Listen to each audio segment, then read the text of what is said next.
Weekly video blog time then, people, and it's going to be quite a short blog this week, although I figure for some people quite an interesting blog as well. I want to say a few things. First, that the World Cup in football has started in Brazil. There's a number of reasons that I absolutely have no interest in it at all. First of all, I have no interest in football, never have, never will do. Secondly, the Brazilians have spent a hell of a lot on this, and you know, there are better things that they could have spent the money on, considering the state of some of the people that are Brazilian citizens, shall we say. The third thing is that I just disagree with the whole principle of the way that some of these clubs are run. You know, they buy players and they spend millions and millions and millions of pounds on one person, and there's no incentive, in fact, for that person to do anything. You know, you can have a whole match and it's, you know, very rare that more than 3 people will score a goal in that match. Now, I wonder how much better the players would play if you said you only get paid on commission by, you know, how many goals you score or something like that. There seems to be a lot of people who earn a lot of money for doing absolutely nothing, basically. And, you know, in my sort of state, to hear that, you know, despite the fact that they're buying people for I don't know how many millions of pounds, all these clubs still claim they're, you know, millions of pounds in the red as well. You know, I say liquidate them, and what cash they have, you know, spend appropriately. And you know, it's a sport, but it's turned into something completely different, I think. And you see that in the you know, the corruption when it comes to this sort of international sort of federation that basically runs the game as a whole worldwide. So that's one thing. I'm going to talk about the Tour de France coming to not only to Yorkshire but to Harrogate in a later blog. Just to let you know, next week's blog will be uploaded particularly late. There are extremely good reasons why that is so, and if you've been concentrating hard over the last, you know, couple of months, you will understand or have an inkling as to what's going on. I cannot say any more, but all will be revealed by the end of the month. Let's just say that. So the third thing I wanted to say was that I'm closing early the Living and Learning series, which in fact I haven't done anything with since I marked the end of the lessons that I learned from my Annus Horribilis around about the 4th of January this year.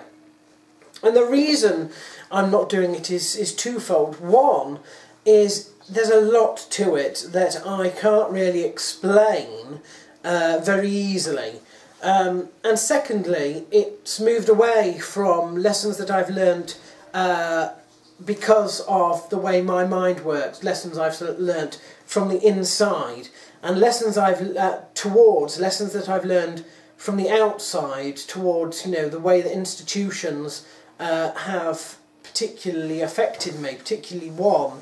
And so I'm not going to, you know, the people that understand and know what happened in the summer of 2004 no, and I haven't kept it secret in the last 10 years particularly, but I'm not going to rehash it in a very big way at all, basically. In fact, I've decided that I'm going to tell you my 10 best and worst moments of my life so far, so to speak. I'm going to start with the worst.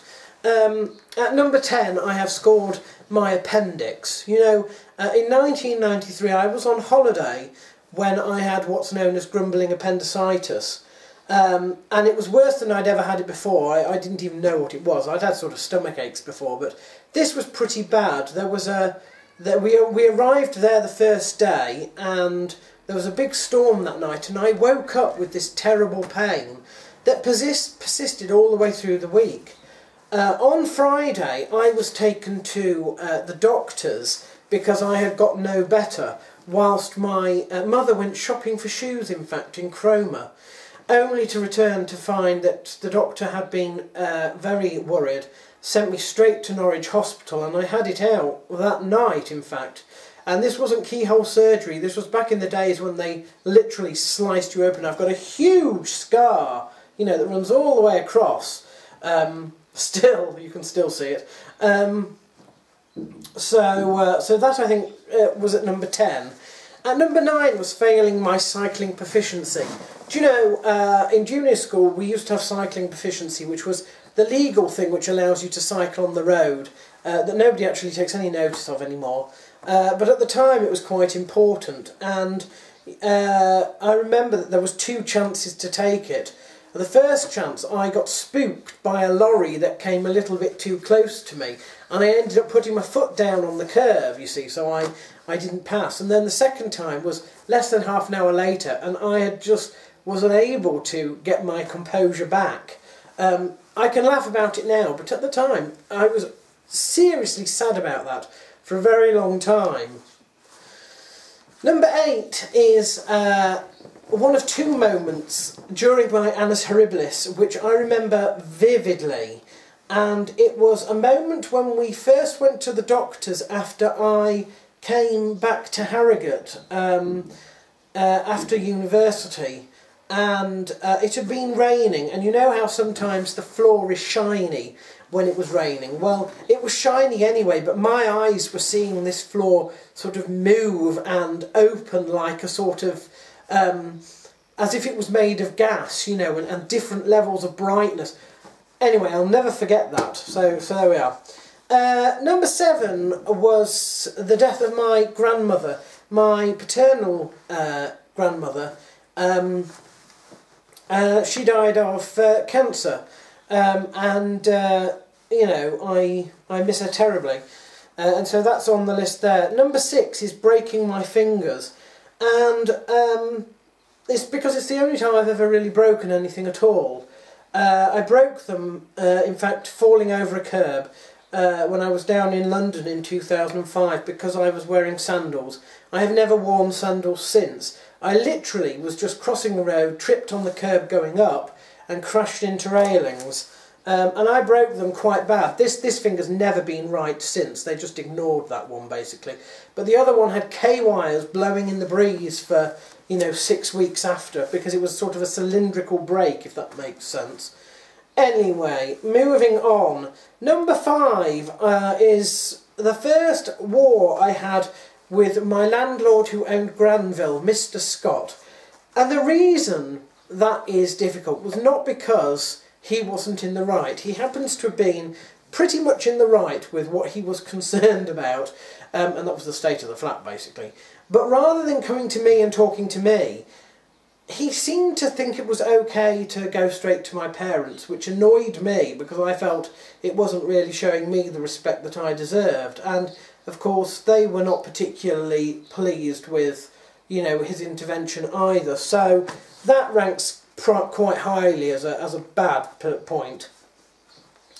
At number 4 is the second annus horribilis moment, and that was when I was walking through the streets of West Acton, in fact, with a few friends, and we'd gone round to watch a film. I think it was one of the Lord of the Rings films, in fact, and, you know, the whole night all I could think of was what was going on with my arms. And they felt like they were out here. They really did.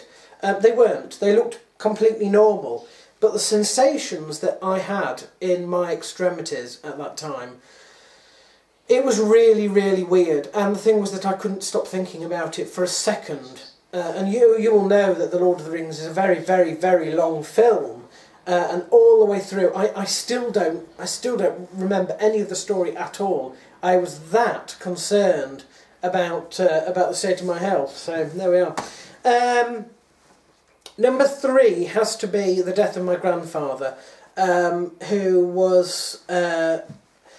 in hindsight I felt really close to. I'm not sure I was at the actual time, but yeah, there were things that happened after his death which resulted in great personal change and a period of hardship. The first questioning, I call it, if you know anything about the seasons of my life. I don't know if I've sort of explained that one or not. But it was an intense time that happened after his death, and his death was the trigger of that. It was also the first time that I really came across death in the family at all. The first person, you know, that I knew very well that had died.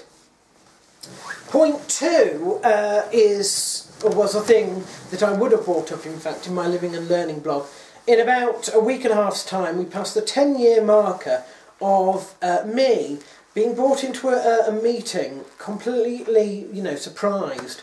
It was a meeting that I had with a former employer of mine, and two people. One of them was ex-forces, one of them was a very senior clergy person indeed, or he's even senior now, I can tell you.